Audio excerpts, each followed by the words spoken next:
There's this strange, invisible force out there that's actively pushing our universe apart, making it expand faster and faster every single second.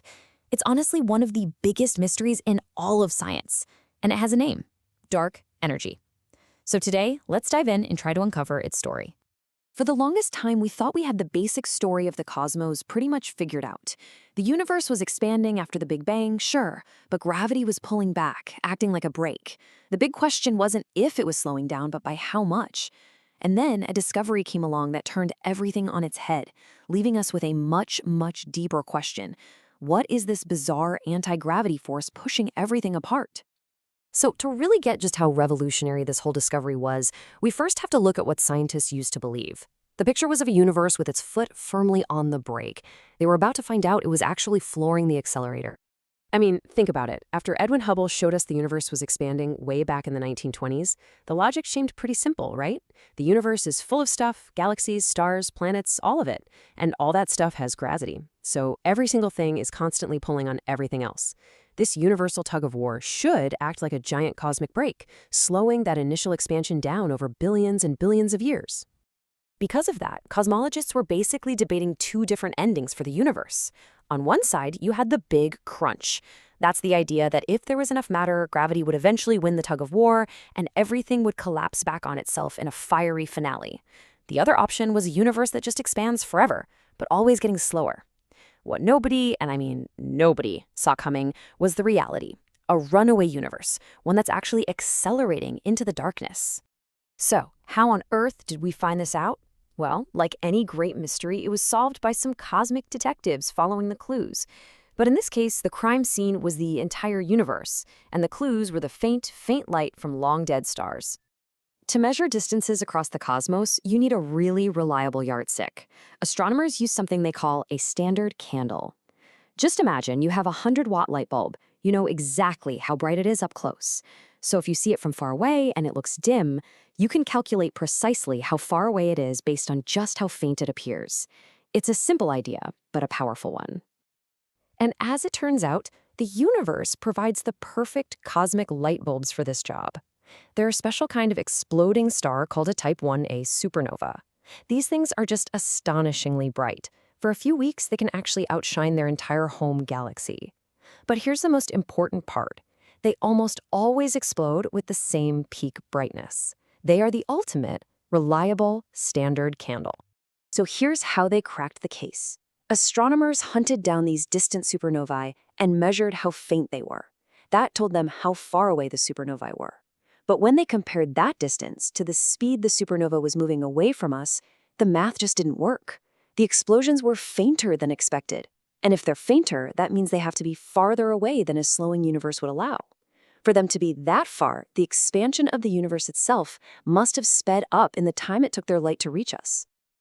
And this wasn't some fluke. In 1998, two completely independent teams, one led by Sal Perlmutter and the other by Brian Schmidt and Adam Rice, came to the exact same startling conclusion. The discovery was so profound, so utterly against everything we thought we knew, that its leaders were awarded the 2011 Nobel Prize in Physics for literally changing our picture of the universe. So, if the universe is accelerating, something must be pushing it. Scientists gave this mysterious entity a name, and in what has to be one of the greatest twists in science history, the leading theory for what it is came from an idea Albert Einstein himself had tossed aside as his greatest mistake. First, they gave the mystery a name: dark energy.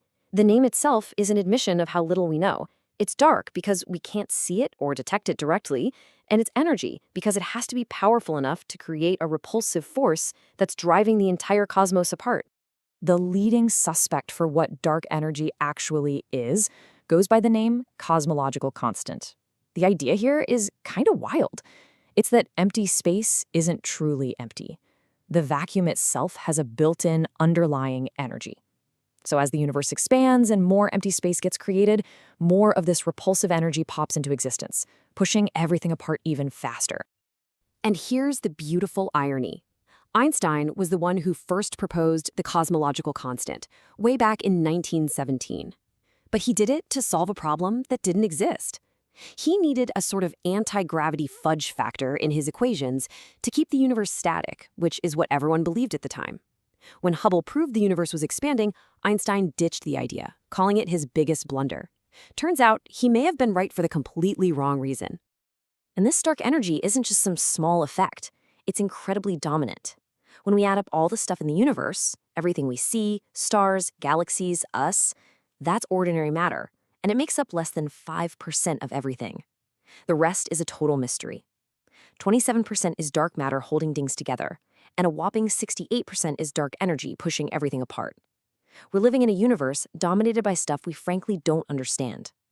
So we've got a name, and we have a prime suspect in the cosmological constant. Case closed, right? Nope, not even close. In fact, this is where the mystery deepens and leads to what's been called the single worst theoretical prediction in the history of science. Okay, here's the issue. Our best theory of the subatomic world, quantum physics, actually agrees that the vacuum of space should have energy. It predicts that empty space is this fizzing soup of virtual particles that pop in and out of existence, creating a baseline energy. Great. The problem is, when physicists actually calculate how much energy there should be, the number they get is, well, it's just fantastically, absurdly wrong. This number right here, that's the scale of the problem. That is a 1 with 120 zeros after it. That is the factor by which our best theory overpredicts the energy of the vacuum compared to what we actually observe. If the theory were right, the repulsive force would have been so strong that the universe would have ripped itself apart in a fraction of a second after the Big Bang. This isn't just a small error, it's a chasm at the very heart of modern physics. Because of this massive problem, scientists are exploring other possibilities. Maybe dark energy isn't a constant, but a dynamic field that changes over time, something they've nicknamed quintessence. Or maybe, even more radically, there is no dark energy at all, and Einstein's theory of gravity just doesn't work right on these cosmic scales. The case is far from closed. So, what does this all mean for the future? This final part of our story explores the really profound implications dark energy has for the ultimate fate of our universe. And I'll give you a fair warning, it's a bit bleak. If dark energy continues to dominate, it's going to push all the other galaxies away from us, faster and faster. Eventually, they'll be receding so quickly that their light will never be able to reach us again. One by one, they will disappear beyond a cosmic horizon. The night sky will grow darker and emptier. Over trillions of years, the stars will burn out, matter itself will decay, and the universe will end not in a fiery crunch, but in a cold, dark, silent void known as the Big Freeze. And this leads to a truly mind-bending thought. We are incredibly lucky to be alive right now. We live in this special, brief window of cosmic history where we can still see the evidence, the light from distant galaxies, the afterglow of the Big Bang itself. Future astronomers, maybe billions of years from now, could look out into a completely empty black sky and have no way of ever knowing that other galaxies or even a Big Bang ever existed. Which leaves us with one final, kind of haunting question. As dark energy works to erase the evidence of our own cosmic origins, could it be that we are part of this fleeting moment in time, maybe the only time, when intelligent beings can actually piece together the grand story of the universe?